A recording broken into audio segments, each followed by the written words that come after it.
ছাত্রকে পড়াতে পড়াতে একটু রাত হয়ে গেল। ছাত্রের মাকে যখন বললাম, ভাবি, কাউকে দিয়ে আমাকে একটু গলির মোড় পর্যন্ত এগিয়ে দিতে পারবেন?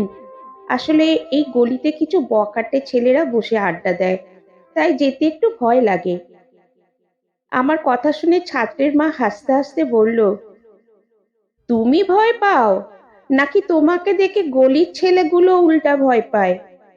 কিছুটা অবাক হয়ে বললাম, মানে? উনি হেসে বললেন, না কিছু না, তোমার গায়ের রং যে পরিমাণ কালো, তুমি অন্ধকারে হাঁটলে তোমাকে তো কেউ দেখার কথা না। ছাত্রী মায়ের কথার ইঙ্গিতটা ঠিকই বুঝতে পারলাম, তাই কিছু না বলে চুপচাপ বাসা থেকে একাই বের হয়ে গেলাম। মাঝে মধ্যে সৃষ্টিকর্তাকে প্রশ্ন করতে ইচ্ছে করে, হে খোদা, মানুষ রূপে যেহেতু পাঠিয়েছ, তাহলে গায়ের রংটা একটু ফর্সা বানিয়ে পাঠালে কি এমন ক্ষতি হতো? মানুষের এত লাঞ্ছনা আর সহ্য হয় না। রাতে যখন খাবার খাচ্ছিলাম, তখন মা কিছুটা ভয়ে ভয়ে বাবাকে বলল, কাল যে ছেলেটা রিতাকে দেখতে আসবে, শুনেছি সেই ছেলেটা নাকি আগেও একটা বিয়ে করেছিল।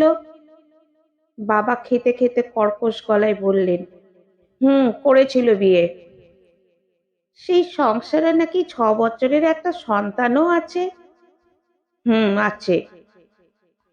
জেনে শুনে এমন একটা ছেলের কাছে মেয়ে দিয়ে আমাদের উচিত হবে? বাবা প্লেটটা দূরে সরিয়ে মায়ের দিকে রাগী চোখে তাকিয়ে বলল, তোমার মেয়ের জন্য এমন ছেলে পছন্দ করব না তো রাজকুমার পছন্দ করব? কে তোমার এই মেয়েকে বিয়ে করতে চাইবে শুনি? মেয়ে পেটে থাকাকালীন কি কয়লা খেতে যে এমন একটা মেয়ে জন্ম দিয়েছো?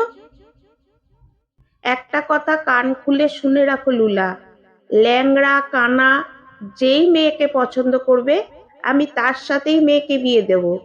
কোনো রকম দায়মুক্ত হতে পারলেই বাঁচি। বাবার কথা শুনে মায়ের চোখের জল ফেলা ছাড়া কিছুই করার ছিল না, আর নিজের চোখের জলের কথা তো বাদই দিলাম। পরদিন পাত্রপক্ষ যখন আমাকে দেখতে আসলো, তখন মা নিজে হাতে আমাকে সাজিয়ে দিচ্ছিল। বাবা তড়িঘড়ি করে রুমে ঢুকে মাকে বলল, যেভাবে পারো মেকআপ টেকআপ দিয়ে হলো মেয়েকে সাজিয়ে দাও, মেয়েকে কোনো রকম পছন্দ করলেই বাঁচি। এই মুহূর্তে নিজেকে মানুষ না, সাজিয়ে গুজিয়ে কোরবানির হাটে তোলা গরু মনে হচ্ছিল।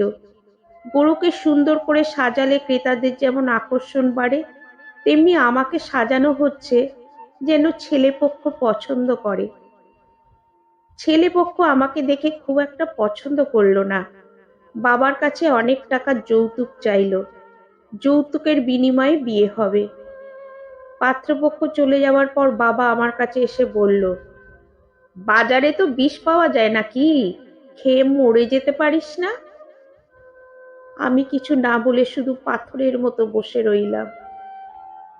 সৃষ্টিকর্তা বান্দাকে একদিকে অপূর্ণ রাখলে অন্যদিকে পূর্ণতা বাড়িয়ে দেন।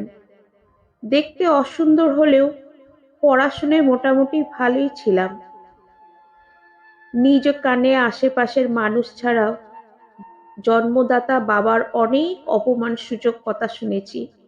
নিজ চোখে মাকে নীরবে চোখের জল ফেলতে দেখেছি, নিজেও চোখের জল ফেলেছি, আর পড়াশোনায় মনোযোগ দিয়েছি। বছরখানেক পর আমি সফলও হয়েছি। আজ আমি ঊর্ধ্বতন সরকারি কর্মকর্তা।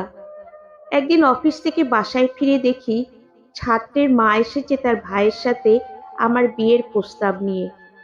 এটা শুনে মুচকি হেসে ওনাকে বললাম, ভাবি, আপনার ভাই আমাকে অন্ধকারে খুঁজে পাবে তো? আমাকে দেখে কি ভয় পাবে না? যা হোক, বাসায় যখন এসেছেন চা নাস্তা খেয়ে চলে যান। কথাগুলো শুনে উনি কিছু না বলে মাথা নিচু করে চলে গেলেন। একদিন সকালে ঘুম থেকে উঠে দেখি যে পাত্র আমাকে যৌতুকের বিনিময়ে বিয়ে করতে চেয়েছিল, সে পাত্র বাসায় এসে হাজির। বাবাকে বলছে সে কোনো কিছু চায় না, শুধু আমাকে বিয়ে করতে চায়। বাবা কিছু বলার আগেই আমি ছেলের দিকে তাকিয়ে বললাম, ঠিক আছে, আমি বিয়ে করতে রাজি। কিন্তু আমার একটা শর্ত আছে, আমি বিয়ের পর চাকরি করব না। আমার কথা শুনে ছেলেটা অবাক হয়ে বলল, কেন? চাকরি করলে সমস্যা কি? আমি তখন বললাম, আমি বিয়ের পর শুধু সংসারে মন দিব, স্বামীর সেবা যত্ন করব, বাইরে চাকরি বাকরি করতে পারবো না। ছেলেটা অবাক হয়ে বলল, এত বড় চাকরিটা না করলে তো হবে না। রাগী চোখে ছেলেটার দিকে তাকিয়ে বললাম, বাইরে যাওয়ার দরজাটা ওই দিকে, তুই আর 1 মিনিটও দাঁড়ালে থাপ্পড় মেরে তোর সব কটা দাঁত ফেলে দিব। ছেলেটা কিছুটা ভয় পেয়েই বাসা থেকে দ্রুত পায়ে বের হয়ে গেল। বাবা আমার কাছে এসে বলল, তুই কি বিয়ে করবি না? আমি বললাম, অবশ্যই বিয়ে করব, যদি কোনো ছেলে আমাকে চামড়া দেখে বিবেচনা না করে, আমার চাকরির প্রতি লোভ না করে, তাকেই বিয়ে করব। কিন্তু মা, বাবাকে থামিয়ে দিয়ে বললাম, বাবা, আমি দেখতে কালো হই আর যেমনই হই না কেন, আমি তো তোমারই মেয়ে। মানলাম বাবা হিসেবে আমাকে নিয়ে তোমার টেনশন হতো এবং হওয়াটা স্বাভাবিকও, তবু তুমি কি করে পারতে নিজের মেয়েকে এতটা কষ্ট দিয়ে কথা বলতে? বাবা, সৌন্দর্য বা শারীরিক গঠন মানুষের হাতে থাকে না, তবুও ঘরে বাইরে সব জায়গায় প্রতিনিয়ত অপমানিত হয়েছি। বাবা, কালো মানুষের শরীর থেকে কি পচা গন্ধ বের হয় নাকি যে ওদের দেখলে সভ্য সমাজের মানুষ নাক সিটকায়? আমার কথা শুনে বাবা যখন চুপ করে রইল আর আমি বাবার সামনে থেকে নিজ রুমে চলে গেলাম। জানি বাবা কান্না করবে, করলে করুক, তবুও বাবা যদি আমার কষ্টটা একটু উপলব্ধি করতে পারে।